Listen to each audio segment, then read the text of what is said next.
ఆయన మనలను శత్రువుల నుండి రక్షించుటకు, మనలను ద్వేషించు వారి నుండి తప్పించుటకు రక్షకుని అనుగ్రహించెను. లూకా 1:71.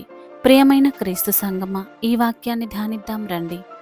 ప్రతి ఒక్కరి జీవితంలో శత్రువులు లేని రోజులు ఉండకపోవచ్చు. బాధలు, కష్టాలు, కన్నీళ్లు, మనసు ముక్కలయ్యే పరిస్థితులు తరచూ ఎదురవుతూనే ఉంటాయి. కానీ ఈ అన్నింటి మధ్యలో దేవుడు మనకిచ్చిన వాగ్దానం మారదు. అది ఆయన ఇచ్చే రక్షణ. దేవుడు మన పాపాల నుండే కాదు, మన శత్రువుల నుండి, ప్రమాదకర పరిస్థితుల నుండి కూడా రక్షించగలడు. రక్షణకు మూలం మన శక్తి కాదు, మన ఆయుధాలు కాదు, మన జ్ఞానం కూడా కాదు, కేవలం దేవుని కరుణ.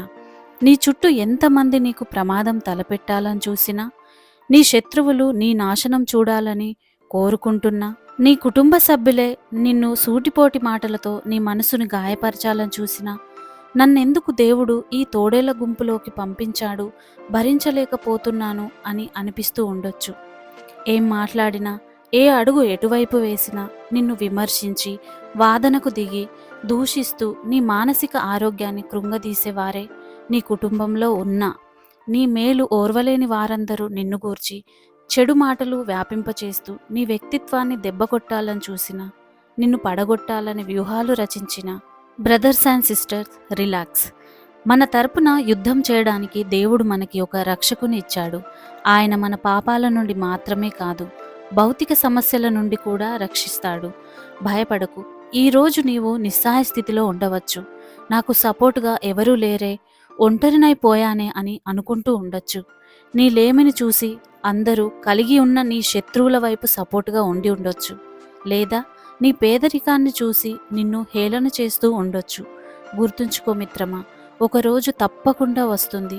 ఈ పేదవాడి వెనుక, ఈ దీనుడి వెనుక, ఈ నిస్సహాయుని వెనుక ఒక గొప్ప యోధుడు, సైన్యములకు అధిపతి అయిన దేవుడున్నాడని వారందరూ తెలుసుకునే రోజు వస్తుంది.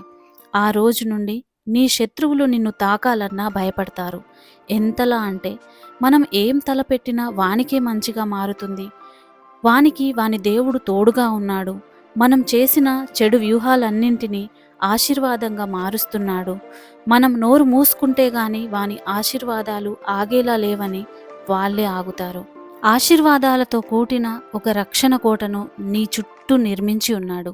ఎందుకంటే ఆయన రక్షణ ఒక గోడ కాదు, ఒక ఆశ్రయం, ఒక తాత్కాలిక సహాయం కాదు, ఒక శాశ్వత వాగ్దానం. కాబట్టి ఈరోజు నీ హృదయాన్ని ధైర్యంతో నింపుకో. భయపడకు.